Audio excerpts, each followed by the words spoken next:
Hello, Namaste, how are you all? I am fine. Yesterday, while speaking to my friends at the local friends, I was told that it was Swami Ramanand Tirth and Dr. B.R. Ambedkar who brought education to Marathwada.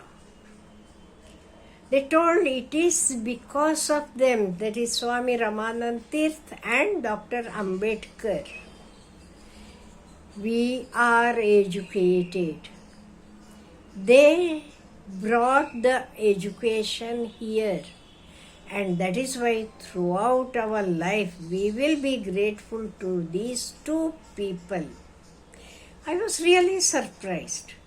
And then while talking, some of my student friends told me, ma'am, make a few videos on our national leaders because we need to know about them.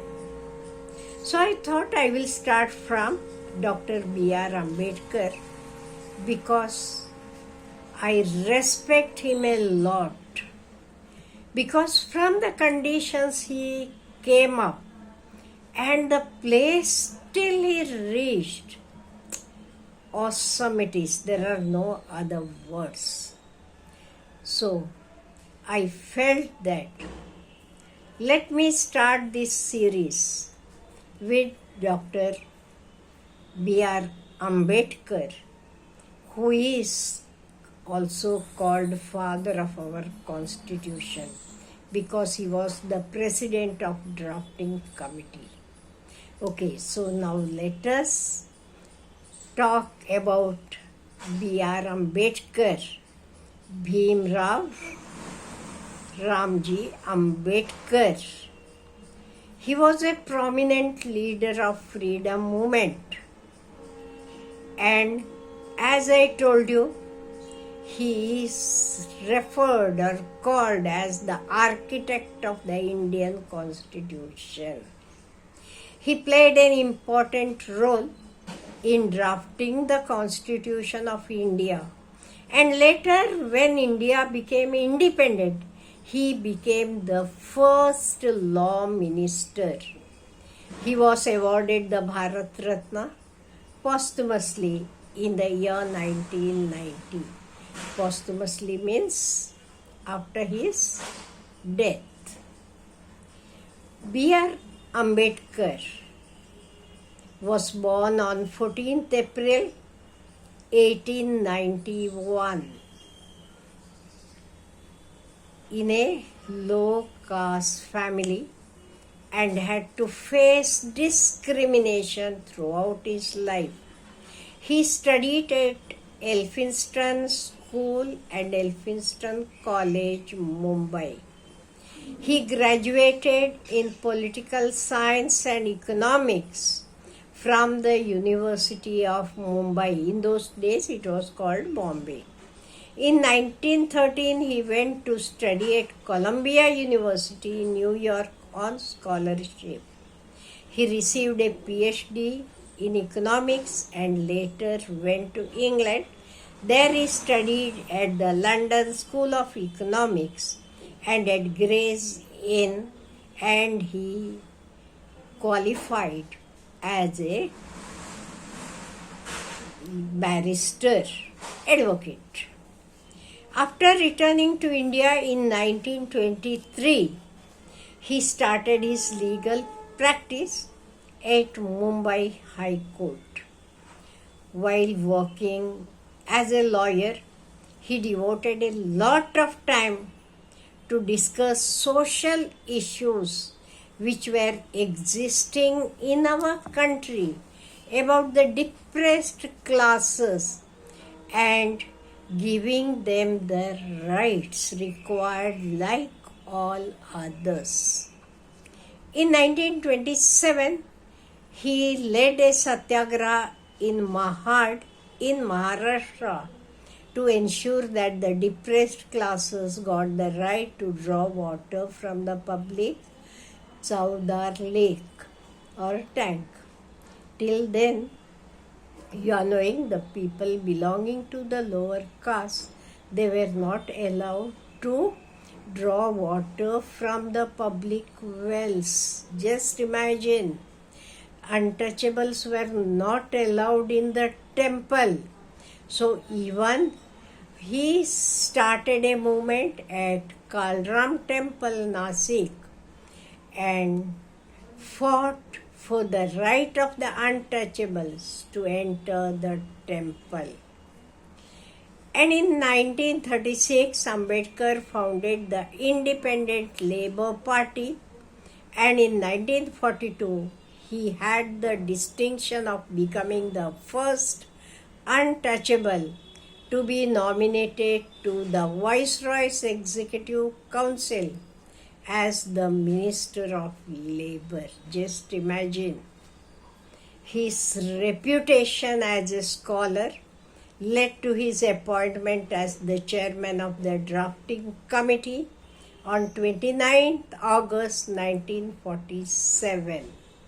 The draft constitution prepared by him had a number of provisions ensuring the smooth functioning of the country and its institutions.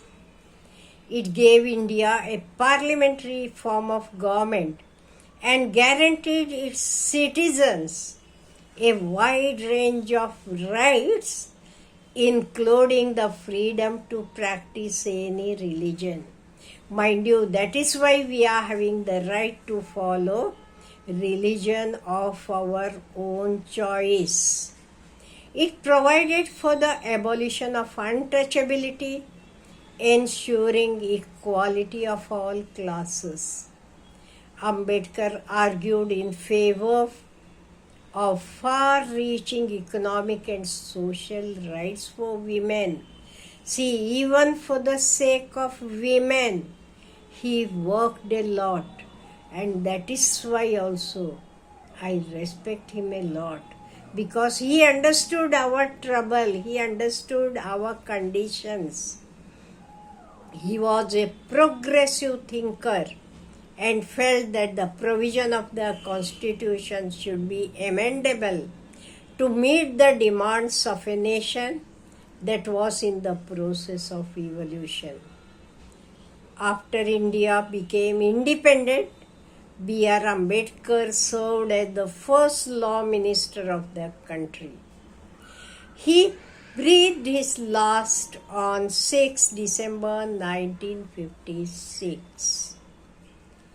Less than 2 months before his death, he converted to Buddhism along with many other untouchables.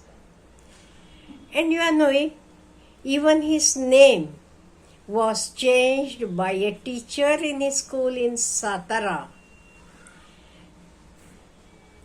He changed Bhimrao's surname as Ambedkar. Otherwise, in the beginning, it was Ambavadekar, and it was changed as Ambedkar. So, our great leader, B.R. Ambedkar, struggled a lot throughout his life. He struggled for the people who were called untouchables in those days, and even for the sake of women. He was, what I can tell you, a staunch believer in equality. He studied hard and he achieved a lot. He worked a lot. It is because of him we are having our constitution, because he was the president of the Constituent Assembly, and it was he who drafted the Constitution of India. Just imagine how clever he might be. And even when he was in London, he used to study a lot. It is said that 21 hours per day he used to study. Even in between, he never used to go out to eat anything. He used to carry 2 slices of bread in his pocket. And when he was hungry, he used to eat it. But he used to continue study. That is why you are knowing, we too learn from him. We should concentrate on our studies. We should learn a lot. Then only we can change ourselves, our society, and our country as well. Have a good day.